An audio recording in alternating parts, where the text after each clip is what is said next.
Primeiramente, queria dizer que é um prazer hoje estar nessa live discutindo um assunto que hoje está mais do que em voga, que é a dependência química, né? O que a gente vê hoje é cada dia os jovens entrando mais nas drogas e não sabendo como agir, a família não sabendo como agir com um dependente químico. Então, tendo duas pessoas hoje nessa live, que são pessoas altamente experientes, na qual eu conheço há muito tempo, que são dois donos de centros terapêuticos. E eu acredito, gente, centro terapêutico, porque primeiro eu vou começar um pouco de mim, né? Eu me chamo Paulo Diógenes, eu sou um adicto em recuperação. As pessoas às vezes dizem, como em recuperação? Porque o adicto é como um diabético, é um dia de cada vez, a gente vive só por hoje, não é isso? Então eu estou limpo desde 31 de janeiro de 1999. Eu acho que eu já perdi as contas, acho que faz 22 anos que eu estou limpo. E eu me recuperei numa comunidade terapêutica. Então, eu acredito muito em comunidade terapêutica, eu acredito muito no tratamento, não só espiritual, eu não sou nada, não tenho nada contra tratamento religioso, mas eu acho que tem que ter psiquiatra, tem que ter psicólogo, tem que ter toda uma coisa em volta para que as pessoas realmente entrem em recuperação. Então, assim, eu queria falar com o Dene Feijó, com o Guilherme, que tem outra comunidade terapêutica, e que ele explicasse um pouco, né, que as pessoas acham, eu vou dizer para vocês, que as pessoas acham assim, não, não quero me internar, porque chegar lá, vão me prender, vai ser trancado, vai ser... Não, gente, existe vários tipos de tratamento, né? O meu tratamento, eu me internei numa comunidade que era, você podia ir na hora que você quisesse ir embora. Por quê? Porque não adianta o mundo inteiro querer que uma pessoa entre em recuperação se a pessoa não quiser entrar em recuperação. Isso é o primeiro passo de NA, né? Que a gente tem que querer para poder entrar em recuperação. Então, e avisar também que às vezes as famílias têm vergonha de achar, não, meu filho é dependente químico porque eu não eduquei direito, porque eu não fui um bom pai. Não existe. O que existe é uma doença chamada adicção. E eu queria que o Vinícius explicasse um pouco às pessoas, já que trabalham com isso, que tem comunidade terapêutica, duas pessoas que eu conheço, que têm uma credibilidade incrível, que é o Guilherme e o Denner, né? Que eles entendem realmente do que é uma recuperação, do que é um tratamento no dependente químico. E eu queria dizer para vocês mais uma vez, existe a entrada para as drogas, mas existe também a saída. Depende só de você. Se eu estou há 22 anos limpo e conseguir sair, você não é diferente de mim. Você também consegue. Então, a gente vai ouvir um pouco as pessoas que realmente entendem de recuperação. Eu não entendo muito, eu sou um dependente químico em recuperação, mas não sou terapeuta, não tenho comunidade terapêutica, já tive, né, mas não tenho mais. Então, eu queria que o Dene Feijó falasse como é o sistema que ele usa de recuperação para uma pessoa que vai se internar. É um prazer estar junto com vocês, né? Muita felicidade te ver, né, Paulo, Guilherme também, né? São contemporâneos, pessoas que eu já conheço há muito tempo, né? O Paulo, essa simplicidade dele, mas é uma pessoa que ajudou muitas pessoas, né? Principalmente quando ele teve aí como vereador, encaminhando pessoas, ajudando pessoas a buscar tratamento. O tratamento da dependência química, ele é uma coisa que já faz na verdade, a recuperação, o tratamento de dependência química chegou no Brasil na década de 80 para 90, né? Foi com o padre Haroldo que trouxe, né? Um missionário americano que trouxe essa nova didática, né? Até então, no Brasil, né? Não se utilizava nenhum outro sistema, a não ser a questão da psiquiatria, né? A dependência ela era considerada como uma loucura, né? E nosso país, que infelizmente foi copiado do modelo francês, né, de psiquiatria, que é o pior modelo, né, conhecido, as pessoas ficavam presas, exclusas da sociedade e não era considerado nem doença, né? Então, a partir da década de 80 para 90, para a gente ter uma ideia, que é uma coisa um pouco mais recente, né, porque em outros lugares do mundo, como nos Estados Unidos, em 1934, 35, existiam alguns tipos de prisões, né, como fosse prisão, mas era um tipo de tratamento. A pessoa ia, né, porque ela estava dependente depois da volta da Segunda Guerra Mundial, o pessoal estava com uma dependência muito grande. Isso não era só as pessoas que iam para a guerra, como também os familiares, né, que acabavam adoecidos, porque não tinham uma alternativa, era o quê? Era convocado para a guerra e tinha que ir para a guerra, e as pessoas não queriam ir para a guerra. Então, isso aí foi proporcionando um grande adoecimento, né, de uma forma geral. A partir da década de 30 para 40, foi se utilizado o modelo Minnesota, né? Porque esse modelo Minnesota, que vem lá da Carolina do Norte, que houve o que aconteceu. O pessoal, ao ver que só a questão de medicamentosa ou questão de médicos em si não estava tendo evolução no tratamento dos pacientes. Então, já existia Alcoólicos Anônimos nessa época, e eles começaram a convidar algumas pessoas para ir lá, dar palestra, falar sobre a sua experiência, como é que era, e a partir disso eles começaram a ver uma evolução no tratamento dos pacientes. Então, se criou esse modelo Minnesota, que é um modelo que utiliza profissionais, como o Paulo falou, como psiquiatra, psicólogo, assistente social, terapeuta, monitor, educador físico, né, junto com o adicto, né, em si, né, a experiência acadêmica com a experiência empírica, né, e a partir disso começou a evolução, né, então, assim, o tratamento que a gente utiliza aqui na CT Novos Rumos é um modelo de tratamento residencial, né, o que é o residencial? Que a pessoa vem por vontade própria, e aí ela vem, né, às vezes, muitas vezes ela vem na pré-contemplação, né, pré-contemplação é o que ela entende que tem um problema, porém ela não consegue ainda agir em função desse problema que a droga está ocasionando na sua vida, né? Não só a droga, mas também com a questão comportamental, a inabilidade emocional, e tudo isso a gente vai trabalhando para que a pessoa possa realmente entrar na contemplação, reconhecer realmente o seu problema, né? E adquirir ferramentas, mecanismos, né, que a gente utiliza como os 12 passos, como a terapia racional emotiva, como o TCC também, a terapia comportamental cognitiva, né, entre outras atividades dinâmicas, enfim, várias outras atividades que a gente utiliza para quê? Para que a pessoa possa chegar, reconhecer, entender, né, sobre o que a doença vem ocasionando na sua vida, e através disso ela começar a criar uma habilidade e reconhecer uma nova maneira de viver, que é possível viver sem drogas, né? Viver sem drogas é o quê? A pessoa voltar a ser funcional, ser um membro produtivo da sociedade, voltar a estudar, fazer algumas situações, né? Como as pessoas ditas normais, né? Que, na verdade, assim, na minha opinião, até a pandemia, ela foi uma coisa que mostrou o adoecimento de uma forma geral, né? Sim, muitas pessoas têm uma dificuldade muito grande em admitir, né, o seu adoecimento mental, né, alguns tipos de transtorno, que são vários, de ansiedade, por exemplo, foram muito crescentes, né, então, assim, as pessoas não estavam tendo uma capacidade de lidar consigo mesmo. Com o dependente químico, isso é potencializado com o uso de droga através de comportamentos destrutivos, né. Então, a gente utiliza dessas diversas atividades aqui para quê?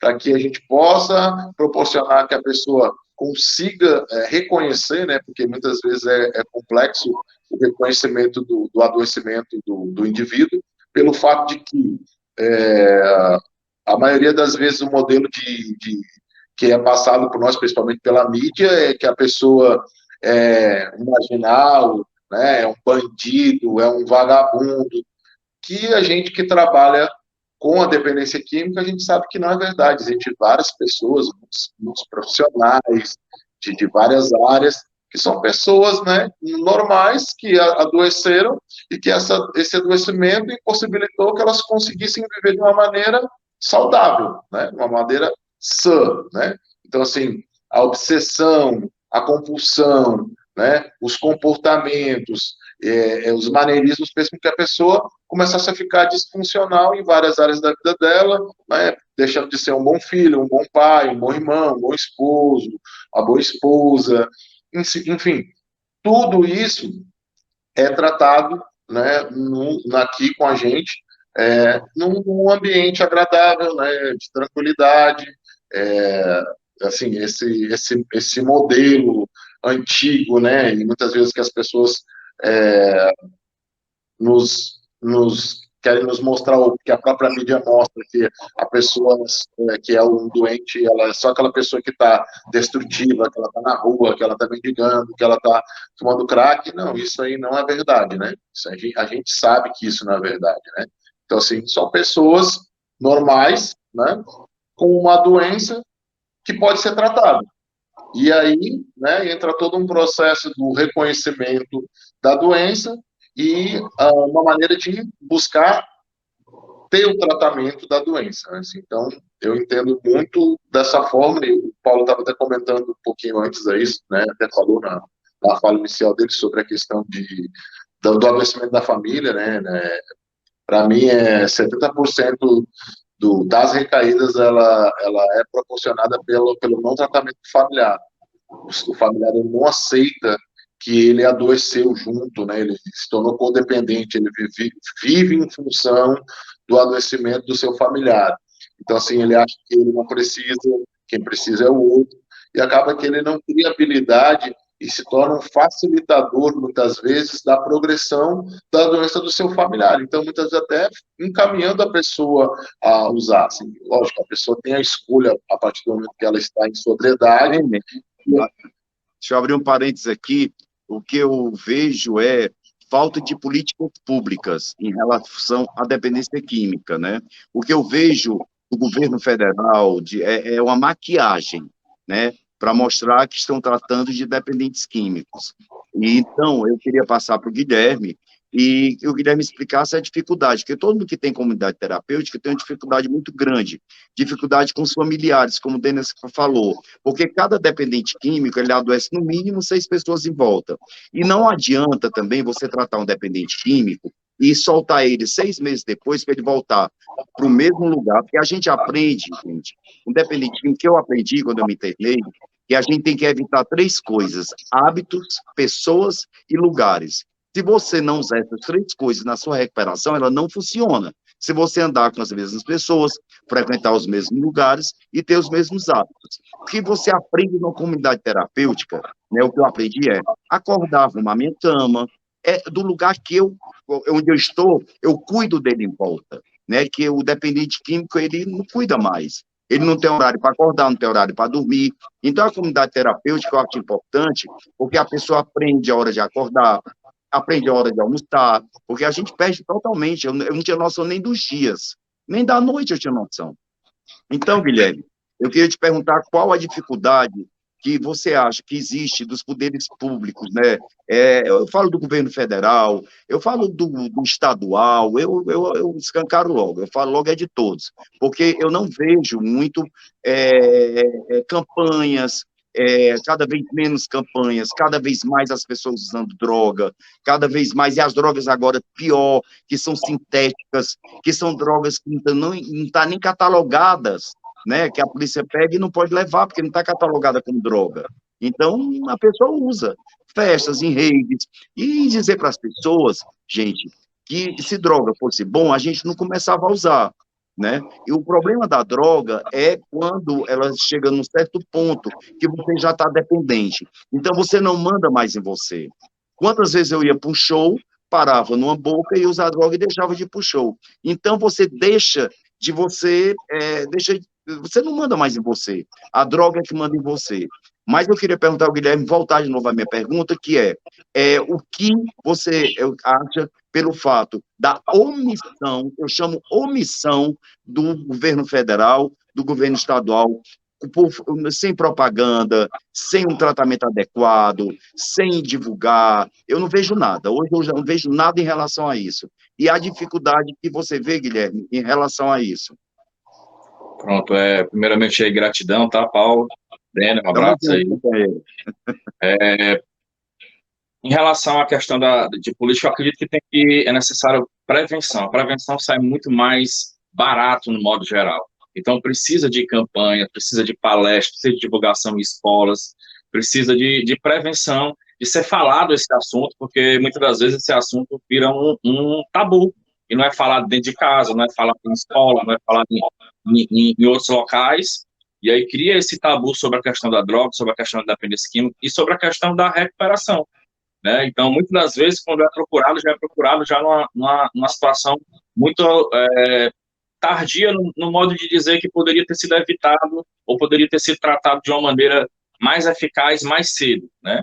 Até porque, hoje em dia, a questão da dependência química está trazendo outros transtornos juntos. Então, hoje está diferente do que era 10 anos atrás. As drogas que tem hoje, as substâncias que você mesmo citou, essa questão de droga sintética e outras drogas que estão sendo manipuladas para que não passe na Anvisa como droga. Consequentemente, se não é droga, não é tráfico. Então, cada vez mais estão manipulando substâncias e criando novas substâncias e a população, os jovens, as pessoas estão usando essas substâncias e estão tendo transtornos. O último dado que eu tinha pego com o Dr. Ronaldo Laranjeira, há mais ou menos 3 anos atrás, de 56% no modo geral, entre homens e mulheres, estavam tendo outro transtorno psiquiátrico. Então, além da dependência química, tendo outros transtornos, como transtorno de ansiedade, depressão, bipolaridade, esquizofrenia, e precisa realmente... Tira só uma dúvida, é uma dúvida que eu tenho pessoal. Você não acha que a pessoa, quando já tem um transtorno, a droga, ela potencializa esse transtorno que a pessoa já tem? Ou é impressão minha? Também. Tanto a droga desenvolve o transtorno, como ela potencializa aqueles que já têm ou aqueles que têm uma predisposição a ter, né? Então, muitos jovens hoje, com a questão de, por exemplo, maconha, né, que querem dizer que é natural e é leve ou alguma coisa nessa natureza. Muitos jovens chegam na instituição, o próprio Dani também pode comprovar isso, jovens de 22, 24 anos, 26 anos, com esquizofrenia, né, e não tendo outras drogas a mais, entre aspas, só a maconha, né, e tendo outros transtornos.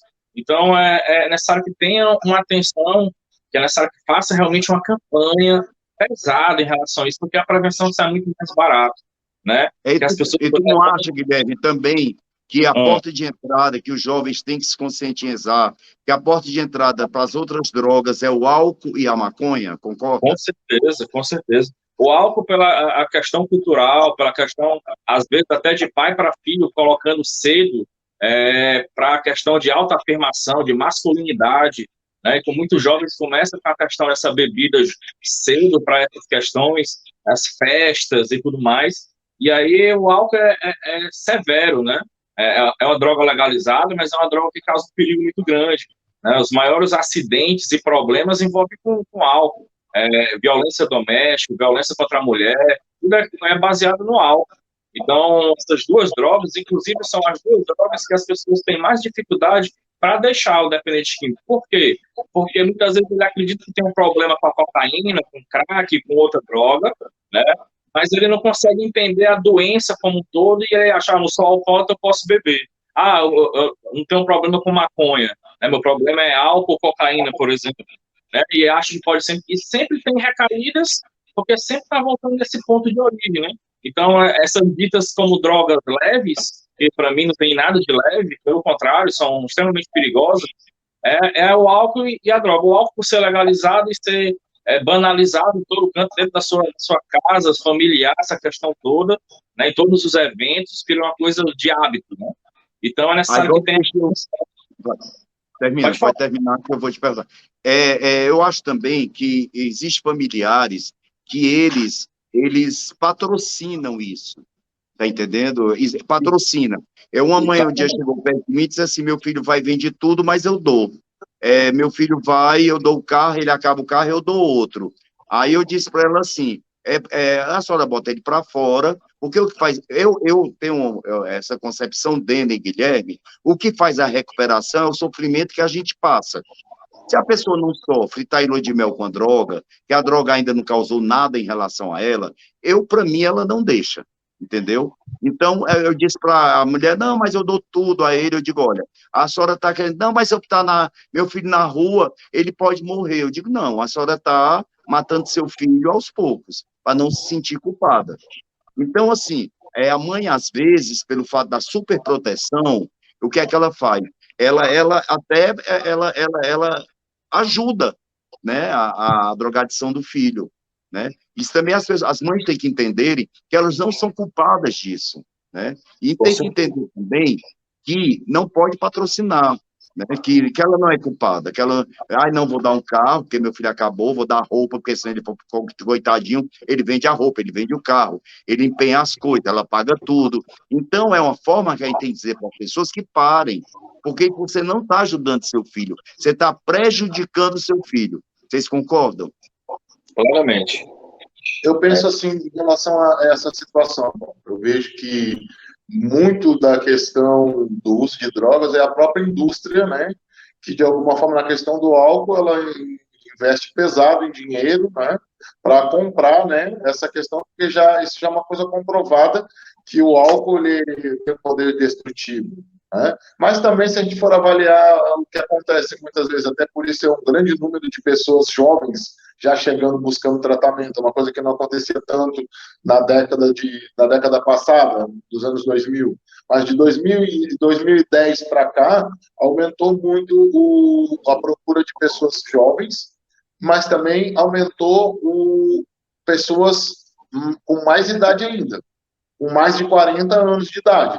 Pessoas que começaram a ter problema com drogas, né? Não só o álcool, mas outras drogas, a partir de 40 anos de idade. Aí envolve várias questões, como a indústria da beleza, ou o padrão de beleza, na verdade.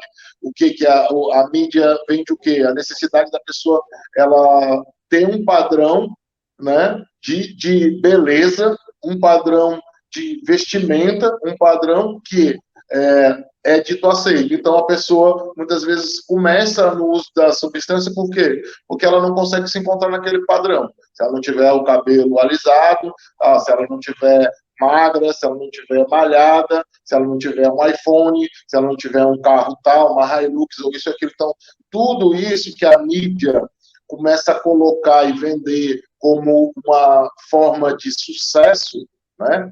Ela caminha as pessoas para a frustração e as pessoas elas acabam usando da droga como um anestésico, porque elas não conseguem acompanhar o ritmo, né, da cobrança e exigência que a sociedade impõe muitas vezes. E a questão familiar é os 3 estágios que a família muitas vezes se encontra. O primeiro estágio que a família se encontra é procurar um culpado. É porque o culpado é a mãe, não, é o pai que facilitou, não, é porque o pai se separou, né? O segundo é tentar arrumar alguma coisa. Não, vou dar um emprego, dar uma casa, dar um carro, né? E depois o terceiro estágio é a pessoa que, não, eu vou salvar de qualquer forma, né? É o mártir, né? O terceiro estágio é que a pessoa, o familiar se coloca na posição de comprar droga para o familiar, ir na boca para o familiar, pagar a dívida para o familiar, e até que chegar no 4º estágio, que é o nível de desespero, em que eles procuram ajuda, né, muitas vezes ainda não aceitando o seu adoecimento, né, querendo negociar, muitas vezes ainda com o familiar, e aí eles chegam à conclusão de que realmente a responsabilidade para sair desse processo, como você falou, né, tem a porta de entrada, tem a porta de saída. A porta de saída é a pessoa buscar reconhecer, e é doloroso muitas vezes que você fracassou em várias áreas da sua vida. Deu para as drogas, né? Suas escolhas não foram as melhores escolhas, e aí você realmente, consciente, aceitando isso, você pode começar a iniciar o processo do caminho da recuperação. Isso. E completando aí o que o Denner falou, e voltando à sua pergunta em relação à família, a família muito adoecida, como você falou, complica realmente o tratamento, porque ela precisa realmente se recuperar, ela precisa também entender, como o Denner falou, essas fases da doença do codependente, e é necessário que ela ajude. Então, é necessário que ela comece a conhecer de fato. Então, o que é codependência, que ela não tem culpado, mas que tem como ajudar. Ela não é responsável pela recuperação do adicto, mas ela tem como fornecer uma situação de proteção, no sentido de ajudar contra as drogas, não alimentando a doença. Por exemplo, como você falou, e o Denner também explicou muito bem, tem familiar que facilita de comprar droga, de fazer isso, de vender, sabe, de facilitar essas questões. O dependente químico, ele precisa sentir a dor, ele precisa ter as consequências. E um dos fatos do uso da substância, da dependência química, é perder a capacidade das consequências. Então, ele não consegue medir e que vai fazer um problema amanhã, daqui a um mês, daqui a um ano, não consegue. Ele só em busca daquele prazer imediato. Ele não quer saber o que vai acontecer depois, ele quer saber de realizar aquele ato e acabou-se. Então, precisa que a família deixe ele sentir a consequência, que ele, sabe, se ele tiver que ser preso, ele tem que ser preso, se ele tiver de pagar isso, ele tem que pagar, se ele tiver de deixar de andar em tal bairro, ele tem que deixar de andar em tal bairro, porque senão ele não vai conseguir. Se não fizer isso, não é que se fizer isso vai fazer com que ele entre em recuperação, mas vai fazer com que ele comece a sentir dor e comece a ter a noção das consequências, e daí por diante conseguir ter uma ajuda através do profissional, através de uma clínica especializada, poder ser conduzido, né? E precisa a família deixar o paciente, o familiar, sentir essa dor, não pagando essas dívidas, não protegendo ele de sentir as consequências, porque está sempre buscando proteger, né? Mal chega e já quer comprar roupa nova, sai, quer dar um celular novo, não é assim, né? Quer arrumar um emprego para ele, né? Ele tem que sair, ele tem que arrumar um emprego dele, ele tem que entregar o currículo dele. Por mais que eu possa, de repente, ter um amigo que tem uma vaga de emprego para ele, mas eu não vou com aquela vaga de emprego, ele vai ter que lutar e batalhar por aquilo. Afinal de contas, nós todos, independente de ser adicto ou não, tivemos que lutar para ter nossas coisas. Por que para ele eu vou dar de mão beijada? Ele não vai dar valor à recuperação. Ele tem que lutar para ter as coisas dele. E a gente, por exemplo, utiliza lá na nossa instituição uma metodologia que estou desenvolvendo, por exemplo, os familiares, além das reuniões normais, e encaminhamento para ele participar das reuniões de Naranon e essas questões todas, mas eu entendo, na minha visão, que o dependente químico, quando sai da instituição, ele passa durante 6 meses ou 9 meses, dependendo da instituição, tratamento e tudo, mas tem um conselheiro do lado, tem um terapeuta do lado orientando, indicando as melhores soluções, mas quando ele sai, não tem. Então, quem é que poderia fazer esse papel? Quem é que está do lado dele 24 horas, entre aspas? A família. Só que a família não entende da doença. A família não entende como oferecer uma ajuda. Então, no lugar de falar uma coisa na mesma linguagem como o conselheiro fala e ele aprende a ouvir, a escutar, a família às vezes fala com um sentimento, às vezes vem com ressentimento, vem toda uma raiva por cima e fala coisas que não deveria falar, podendo oferecer uma ajuda, como a gente fala, uma ajuda na razão, né? E não na emoção. E aí, podendo oferecer ferramentas, ela entender o que é uma grandiosidade, ela entender o que é um RBD, ela entender vários outros comportamentos. Por quê? Porque antes do uso da droga, o adicto, ele vai tendo o que a gente chama da recaída comportamental, ele vai dando indícios, né, que vai ter problema, ele começa a dar indício. Então, dentro dos sintomas da recaída, ele vai tendo indício daquilo como se fosse um carro que vai dar um problema. Ele começa a sinalizar que vai parar a qualquer momento, né? Ele deixa de ser, como o Daniel falou, deixa de ser funcional. Daqui a pouco ele vai parar de funcionar. Então, o familiar é necessário que entenda esses indícios e poder conduzir e orientar da melhor maneira, falar a linguagem que o adicto está entendendo, a linguagem que o adicto conseguiu aprender com a instituição, falar essa mesma linguagem, né? Então, por exemplo, tá na instituição, tá dentro de casa e o filho pede para... Porque às vezes o filho ele vai ocupando os espaços que vão deixando brecha. Então, ele vai ocupando o lugar do pai, o lugar da mãe, começa a mandar e dizer o que tem que ser feito dentro de casa. E não é assim. Na hora que a família estiver em casa, vai dizer, não pede mais ajuda, não? Já está falando assim, né? Começa a falar essa mesma linguagem. O resultado que a gente está tendo com isso é um ganho, sabe, um ganho gigantesco. Então, os familiares vão começar a entender a linguagem do dependente químico, começar a falar a mesma linguagem que ele e poder oferecer, porque, afinal de contas, quem passa o dia com ele lá é o pai, a mãe, a mulher, o irmão, o tio. É eles que estão lá quando o paciente sai da instituição. O segundo ponto que ele utiliza é que a gente utiliza como um pós-tratamento. O que é isso? Porque assim como ele passa o tempo abstêmio, passa lá 6 meses, 9 meses, o tempo que for, depende de cada instituição, imagine que está tomando uma medicação. E aí esse paciente toma uma medicação e de repente você tira de uma vez. Ele vai sentir a diferença. Então, como ele pode estar em tratamento 6 meses e sai de uma vez? Ele tem que sair aos poucos. Sabe que faça que ele fique 2, 3 dias em casa e volte, porque ele vai começar a sentir dificuldades de coisas que ele não estava vivendo. Ele vai começar a viver uma coisa nova. Por vez, tudo para ele vai ser diferente, tudo para ele vai ser novo. Então, ele vai precisar começar a conviver com a família, com o relacionamento, com o trabalho aos poucos. né? E isso tem feito uma grande diferença lá no tratamento com a gente, né? Que a gente utiliza a abordagem com esse comportamento. E muitos aderem, não é uma coisa que a gente obriga ou induz, não. Muitos querem fazer, eles se sentem mais confiantes, eles se sentem mais acolhidos nessa maneira de fazer o postamento. A família relaxa mais, a família confia mais. Consequentemente, ela não vai dar aquela pressão assim que o paciente sai, porque são duas realidades diferentes. A primeira realidade depende de quem faz 6 meses numa clínica, para ele é muito tempo. Para a família, 6 meses foi assim ontem, passa muito rápido. E aí eles ficam com medo. Quando a gente fala assim, ó, vai acabar, eles falam assim, já? Ele não pode ficar mais um pouquinho, né? E por dependência, ele está contando um dia para ir embora.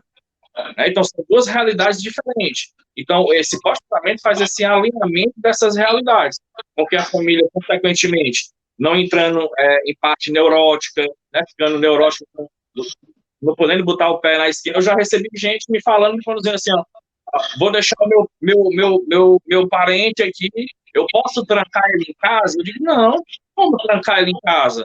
Não faz sentido trancar ele em casa, não vai resolver nada. Até porque se ele quiser usar, dá um jeito que usa, né? Mas por que você tem o nível de neurose do familiar, né? Achando que poder... Abrir aspas aqui. Eu acho que a ressocialização de um dependente químico, ela tem que ser muito bem entendida pelos familiares. Porque, assim, eu falando de mim como dependente químico, né, que só por hoje limpo há 22 anos, a gente, quando fica limpo, a gente quer tudo de uma vez. A gente passa 10 anos usando. Mas em um mês a gente quer emprego, a gente quer o carro, a gente quer dinheiro, a gente quer... Então as pessoas não entendem como é que você usa 10 anos e em um mês você quer conquistar o que você perdeu em 10 anos. Então, é a paciência, e a família tem que entender isso também, e tem que deixar a própria pessoa conquistar. Na minha situação, falando de mim, quando eu me internei em São Paulo, que na minha época, em 99, eu acho que não existia nenhuma clínica, não existia ainda, existia o Desafio Jovem, né?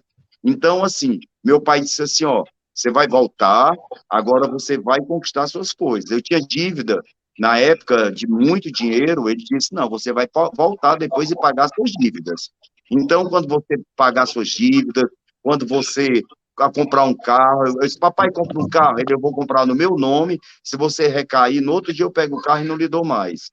Quer dizer, então, essa maneira que as pessoas têm que entender, os familiares, que me preocupa é que quando a pessoa sai, eles já querem dar um tênis, já querem, que chama o kit recaída, né, que a gente chama. Isso. Já querem dar o kit recaída. Então, os familiares aqui, que a gente está fazendo isso, que muito pai e mãe vai ouvir o que a gente está conversando. Então, assim, é uma linha muito tênue quando uma pessoa sai de uma comunidade terapêutica, né, como o próprio Guilherme falou, né, tem que saber como tratar, tem que saber como conduzir a situação, porque eu já vi assim, porque a família adoece. Olha, meu filho saiu, foi ali na mercearia, mas faz 3 horas ele não voltou. Quer dizer, a família entra, adoece também, a gente sabe como a família adoece. Então, as pessoas têm que se tratarem também.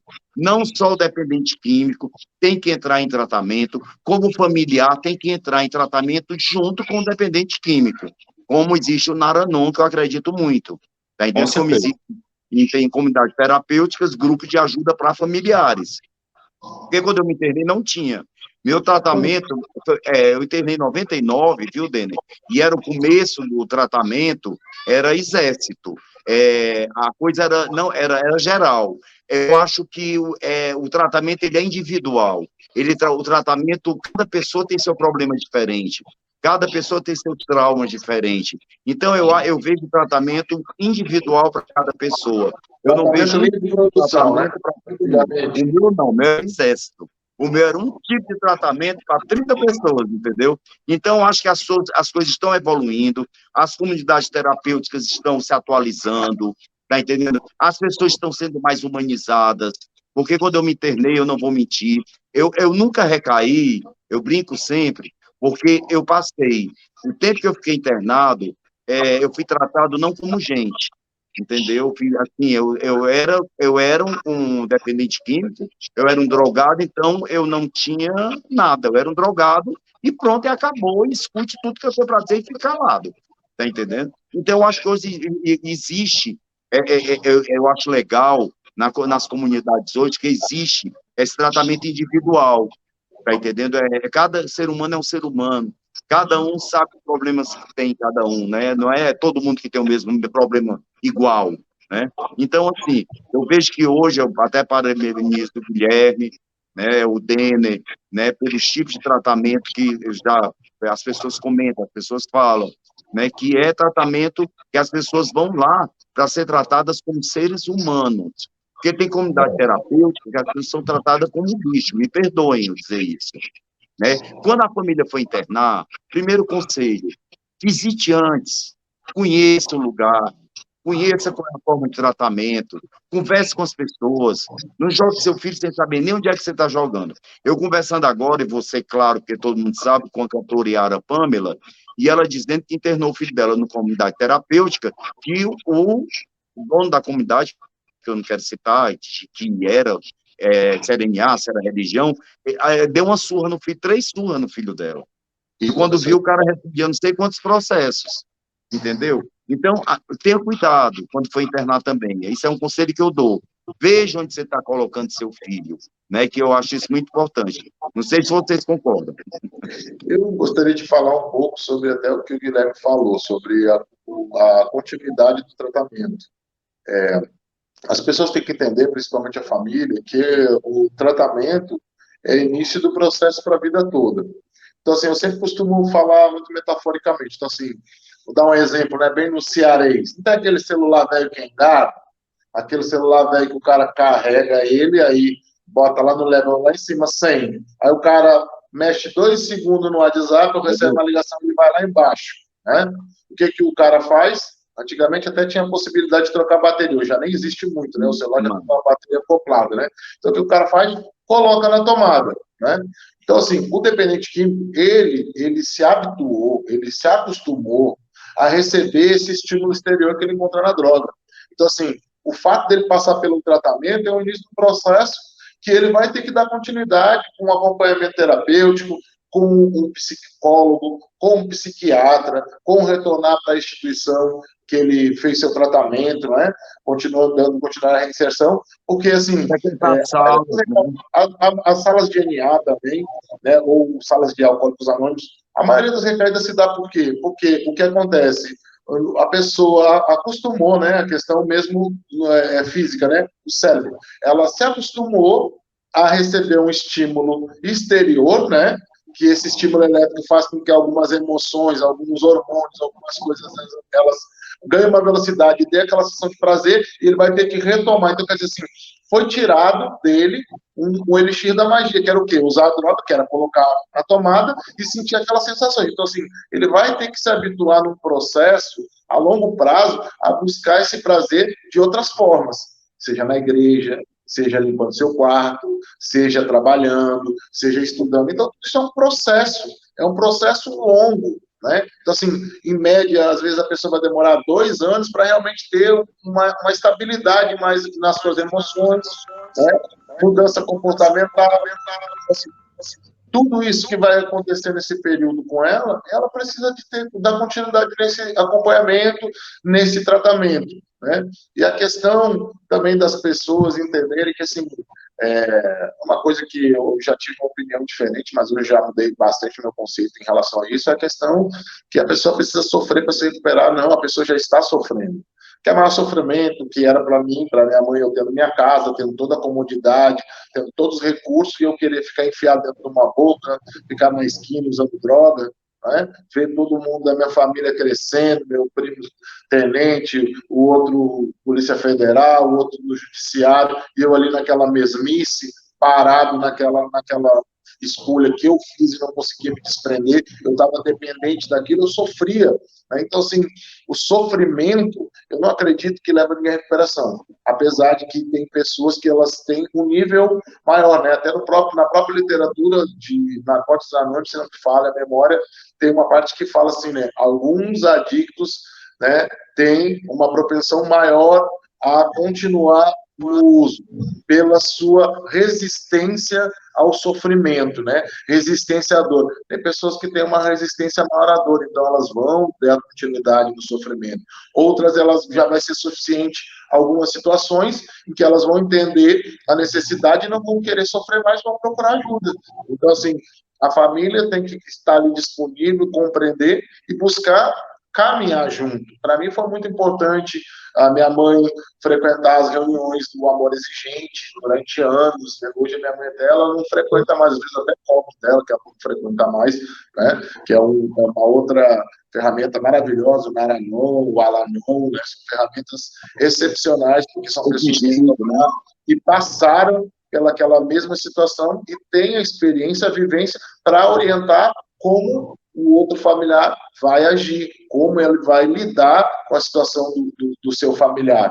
Então, assim, é uma ferramenta fantástica. Hoje em dia a gente tem reuniões online, né? Tem a pandemia, mas tem reuniões online, tem cursos online. Então, assim, a pessoa que realmente tiver interesse, não falo isso para minha mãe, porque a minha mãe, ela vestiu a camiseta de se tratar em relação a mim, para saber lidar comigo. Então, minha mãe, toda terça e quinta, estava lá nas reuniões do Amor Exigente, tinha o churrasco, o chá, o que fosse, minha mãe estava lá. Né? Ela teve interesse de entender e saber como lidar comigo. Então, assim, muitas vezes, a chave que a família procura uma coisa mais. Esse dia eu estava falando com o Rodrigo Xavier, né, que tem uma instituição também, né? Vocês conhecem o Xavier, amigão nosso aí, e a gente estava falando sobre isso, e o Rodrigo estava falando dele, né? Assim, você vai no médico, procura uma solução para o seu filho. Você vai uma vez, você vai duas, se você não vê que não vai dar certo, você vai procurar outro médico. Né? Então, muitas vezes, o erro é da própria família que pensa na solução mágica de só deixar a pessoa na instituição e que tudo vai ser resolvido. Não. Né? A gente é um caminho, um apoio, né? A gente é a orientação para que a pessoa... É o ponto de partida, né, Denner? É o ponto de partida para uma nova maneira de viver. Um ponto de partida que vai durar para a vida toda, né? Então, assim, é pois uma coisa que eu acho interessante que as pessoas precisam entender. Isso. Eu queria, a gente já está com tempo, né? Eu queria que o Guilherme deixasse uma mensagem, né, para as pessoas. Eu queria que o Denner deixasse uma mensagem para as pessoas. E no final, eu vou deixar também a minha mensagem, né? Porque a gente sempre tem que deixar uma mensagem de otimismo, deixar uma mensagem para esses jovens que acham que não tem saída. Tem sim, tem saída, porque eu estou aqui, o Denner está aí, que ele é um dependente químico em recuperação, o Guilherme está aí, que é um dependente químico em recuperação. Eu, quando entrei na sala de NA, a primeira vez que o pessoal de Fortaleza foi na Água Fria, que era a única sala que tinha, né? E eu vi um companheiro dizendo assim, meu nome é Wagner, eu tenho um ano limpo. Eu digo, bicho mentiroso. Eu estou aqui, ninguém consegue, eu estou aqui só para passar um tempo e estou há 22. Então, assim, eu acho que existe, né? Para mim, existe saída, sim. É você querer uma nova maneira de viver. E eu acho uma palavra tão bonita, Guilherme Denner, é você se recriar, né? Eu acho essa palavra maravilhosa. Eu me recriei, né? Eu renasci. E eu acho muito legal você nascer várias vezes na vida, né? E eu renasci de novo, eu me recriei, eu me tornei outro Paulo. Eu estava dizendo um dia desse, hoje eu sou metódico, meu show começa às 9, eu chego às 8h30, 15 para 9 eu estou orando, 10 para 9 eu estou na porta. Antigamente, meia-noite, o show começando eu usando droga. Então, quero dizer para as pessoas que existe saída, sim.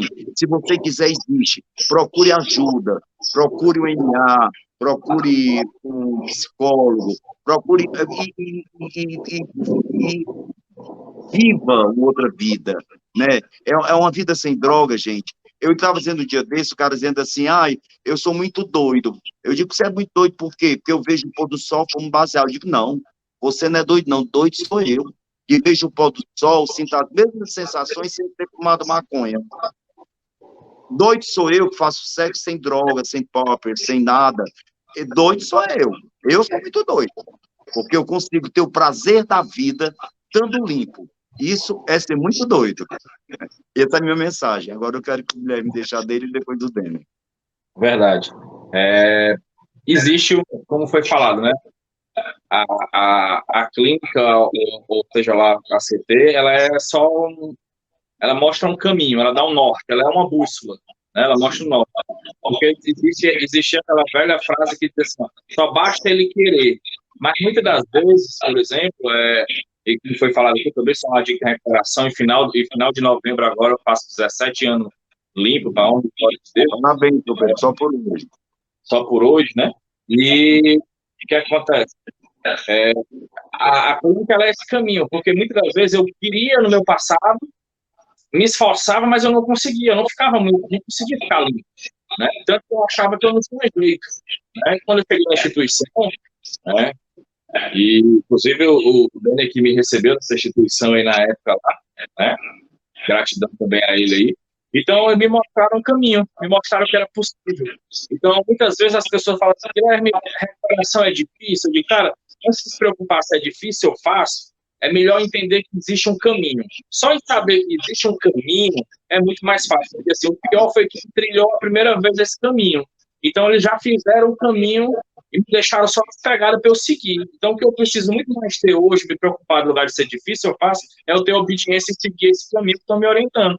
Porque se eu conseguir juntar o meu querer em parar de usar com o caminho que estão me oferecendo, a bússola que estão me dando, o norte, vai funcionar. Assim como funcionou para mim, assim como funcionou para ti, e como funciona para milhares de pessoas que conseguem o querer quando alguém oferece uma bússola. Então, 12 passos de Narcóticos Anônimos, ela é uma bússola. Né? Ele me oferece um novo caminho. Né? A instituição oferece um caminho. Né? Então, existem outras coisas que oferecem um caminho. Ó, cara, é por aqui o caminho, segue. Faz isso, aquilo, outro. E vai. Então, assim, é possível. A recuperação é possível, é palpável, tem como. Não interessa qual é a condição que esteja. É possível. Não só comigo, como eu vi ao longo desses anos, milhares e dezenas e centenas de pessoas se recuperando e para elas e para famílias achavam que não era possível. E se recuperaram, hoje são pessoas funcionais, hoje são pais de família, hoje são pessoas que trabalham, são empresários, né? E existem muitas pessoas bem-sucedidas financeiramente, né? Que deram a volta por cima. Tudo no seu tempo, tudo de acordo com o seu tempo. Então, é possível sim se recuperar. É possível sim. Existe um caminho, existe uma possibilidade. Eu só preciso disso. Né? Na minha vida hoje, eu só preciso disso. Hoje eu não me preocupo em nada, a não ser assim, existe um caminho? Existe. Então, eu não quero saber se é difícil ou fácil. Eu vou fazer porque existe um caminho. Né? Porque não existe nada melhor do que você saber que existe uma possibilidade. É do que dizer assim, cara, não existe possibilidade, é ruim. Então, sabendo que tem essa possibilidade, já me conforta e eu vou fazer o que estão me orientando, me dizendo, né? Eu saí da minha cegueira de tentar sozinho, por conta própria, e começar a aceitar ajuda e aceitar que as pessoas possam me oferecer esse caminho e seguir esse caminho. A recuperação dá para fazer tudo, né? Estudar, eu vou ter que estudar, faço faculdade, eu trabalho, eu consigo conduzir meu dinheiro, eu consigo economizar dinheiro, eu consigo investir dinheiro, eu compro coisa, eu tenho carro, eu tenho isso. Tudo foi conseguido por causa da recuperação, né? Sabendo que existe esse caminho. Então, eu consigo trabalhar, consigo ajudar as pessoas, né? As pessoas, tem gente que olha para mim, eu acho uma das coisas mais legais que eu acho interessante. Mas diga para as pessoas que isso, Guilherme, não foi tão rápido, foi todo um processo. Um dia ou no outro dia você estava com isso tudo. As pessoas têm que entenderem que existe, sim, mas tenha paciência, e é só por hoje. Né? Faça hoje um inscrito, que você consegue futuramente. Tenha paciência.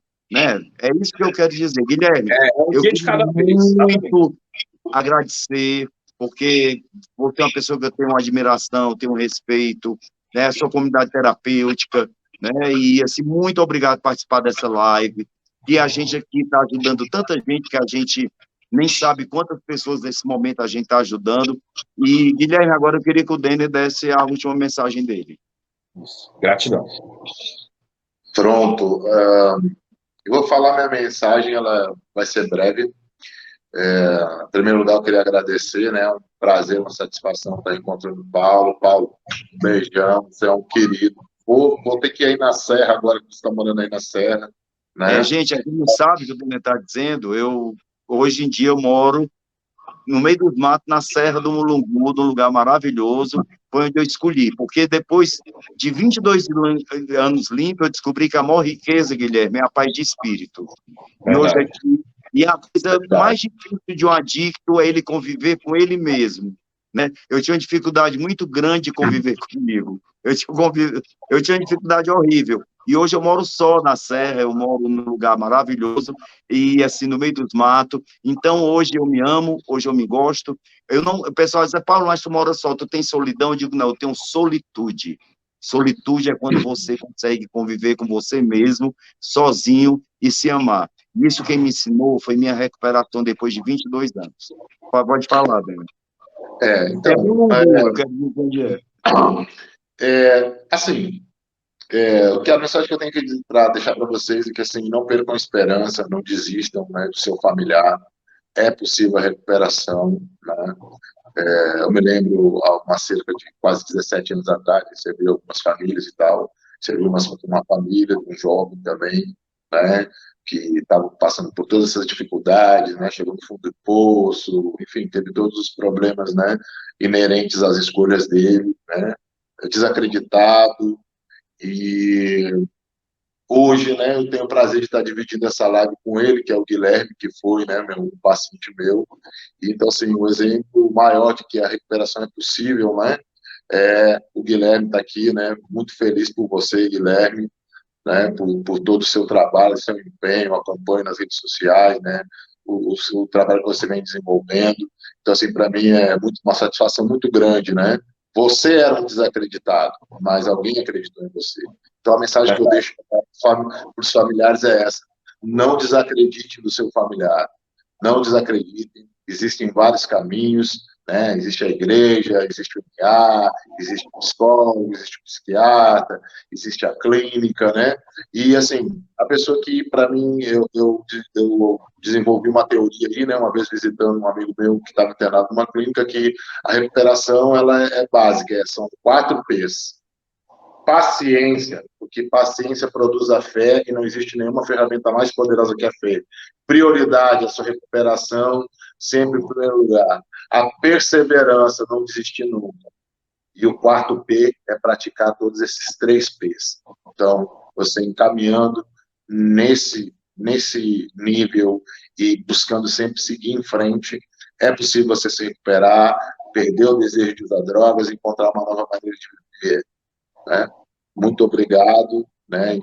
Estou muito feliz de estar junto com vocês mesmo. Espero encontrar vocês pessoalmente, poder dar um forte abraço com vocês, né? São meus companheiros queridos, amigos de caminhada, né? Saudade, Paulo, saudade, Guilherme. Um forte abraço a todos e fiquem na paz, né? Se vocês quiserem procurar nas redes sociais, _ Novos Rumos, _ é o Instagram, o Facebook Instituto Novos Rumos, né? E o telefone para contatos é 99711 4067, que é o número para as pessoas que querem informações sobre tratamento, né, orientações e também o acompanhamento terapêutico de algumas pessoas que também têm as suas necessidades pessoais e não podem fazer um tratamento, uma internação, então tem ciclos de tratamento, tem vários planos, né, de tratamento para poder atender a todas as pessoas. Obrigado pela oportunidade. Agradeço. Guilherme, eu queria que tu deixasse também rede social, a comunidade terapêutica, telefone, porque muita gente precisa de ajuda, né? Nesse momento, eu acho que está vendo a gente, e você pode ser um caminho. Só esqueci o meu, Feijó Denner Terapeuta, viu? Vamos, repete. Feijó Denner Terapeuta. Tem no Instagram Revive Centro Terapêutico. Deixar aqui o telefone também, DDD 85 998 22 2744, meu WhatsApp, tá? Meu telefone pessoal. Pode entrar em contato. E eu, pelo Instagram, Filgueira Guilherme Coach, você consegue também entrar em contato comigo, tá? Fica à disposição aí. Obrigado, gratidão, Paulo, gratidão, Denner, tá? Em breve vamos nos encontrar, se Deus quiser, né, acabar essa questão de pandemia, nos encontraremos. E queria dizer a vocês, gente, que existe um caminho de saída, existe sim, procure, se recrie na vida, que a coisa melhor do mundo é você se recriar. Está aqui, eu com essa idade, me recriei de novo, larguei tudo, vim morar na serra, cuidar de bicho, criar galinha e viver comigo mesmo. Então, se recrie, tudo existe saída, depende só de você. Beijo a todos, Guilherme, obrigado por tudo. Dene, obrigado por tudo. Fiquem com Deus e guardem sempre essa frase aqui, ó. Aqui, ó. Só por hoje. Só por A hoje. gente vive um dia de cada vez. Não adianta vocês estarem chorando que vai acontecer daqui a um mês, que você não sabe nem se está vivo. E o que passou, gente, passou, a gente não pode pagar pelos nossos erros do passado. A gente pode só consertar os nossos erros do passado. Fiquem com Deus. Obrigado. Valeu. Obrigado. Tchau, tchau.